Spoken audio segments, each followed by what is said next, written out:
Grace டபர்னக்கல் apostolic search உள்ளான மனிதன் புதிய நாளுக்குள் அனுதின தியானம். வியாழக்கிழமை மே மாதம் 7ஆம் தேதி 2026ஆம் ஆண்டு.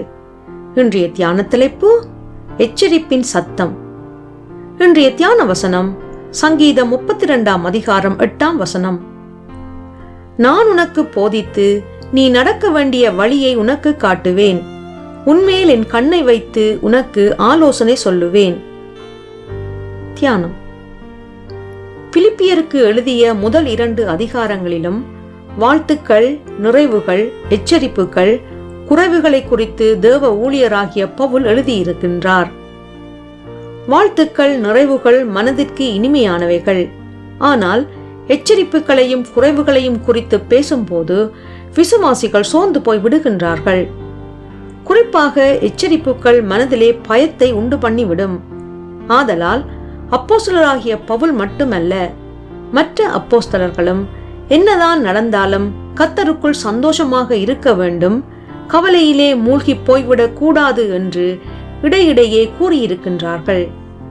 3ஆம் அதிகாரத்தின் ஆரம்பத்திலே கர்த்தருக்குள் சந்தோஷமாக இருக்கும்படி திரும்ப கூறிய தேவ ஊழியராகிய பவுல் அடுத்த வசனங்களிலே சபையோர் எச்சரிக்கையாக இருக்க வேண்டிய காரியங்களை குறித்து கூறுகின்றார். ஏனெனில் கோணலும் மாறுபாடுமான சந்ததியின் நடுவிலே வஞ்சிக்கின்றவர்கள் விசுவாசிகள் மத்தியிலே இருக்கின்றார்கள் என்பதை அறிந்து கொள்ள வேண்டும். சில இடங்களிலே சபைக்குள்ளும் வஞ்சிக்கின்றவர்கள் இருக்கின்றார்கள் என்பதை விசுவாசிகள் மறந்து போய் விடுகின்றார்கள். விசுவாசிகள் சபைக்குள் இருந்தாலும் சபைக்கு வெளியே இருந்தாலும் வேதம் கூறும் ஆலோசனைகளை மறந்து போய்விடக்கூடாது. சில வேதத்தில் உள்ள எச்சரிப்புகளை மறந்து தங்கள் உணர்வின்படி கிரியைகளை நடப்பிக்க முயற்சிக்கும் போது சறுக்கி விழுந்து விடுவதால் சபைக்குள் பல பிரச்சனைகளை ஏற்படுத்தி விடுகின்றார்கள். சபைக்கு வெளியே தேவனுடைய நாமம் தூஷிக்கப்பட இடம் கொடுக்கின்றார்கள்.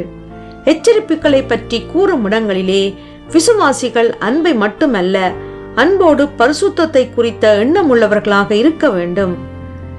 சிலர் ஆலோசனைகளுக்கு எதிர்த்து நின்று எல்லாருக்கும் அன்பு காட்ட வேண்டும் என்று வஞ்சக வலைக்குள் சிக்கி விடுகின்றார்கள். எனவே வேதத்தில் கூறப்படும் எச்சரிப்புகளை அற்பமாக எண்ணாதிருங்கள், சோர்ந்து போய் விடாதிருங்கள். பயம் உங்கள் இருதயங்களை ஆட்கொள்ள விடாமல் தெளிந்த புத்தியுள்ளவர்களாக இருங்கள். ஜெபம் செய்வோம். நான் நடக்க வேண்டிய வழியை எனக்கு போதித்து நடத்தி ஆலோசனை தரும் தேவனே, தேவ ஆலோசனைகளை நான் அற்பமாக எண்ணாமல் உம்முடைய வார்த்தையின் வழியிலே நடக்க எனக்கு கிருபை செய்வீராக. இரட்சகர் இயேசு வழியாக ஜெபிக்கின்றேன். ஆமேன். மாலை வாசகம் சங்கீதம் 19ஆம் அதிகாரம் 7ஆம் வசனம்.